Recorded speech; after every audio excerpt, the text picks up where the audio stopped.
Bangladesh, made in Bangladesh, Chittagong EPZ, Chittagong Agrabad শিশু park.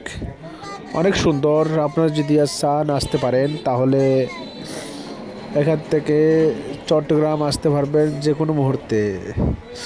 Chittagong শিশু park খুব সুন্দর একটা দৃশ্য বাচ্চাদের জন্য। বাচ্চারা খেলতে পারবে, আপনারাও খেলতে পারবেন। চলে আসেন আগ্রাবাদ শিশু পার্ক। খুব সুন্দর, খুব নাইস। না দেখলে মিস করবেন, না দেখলে মিস করবেন।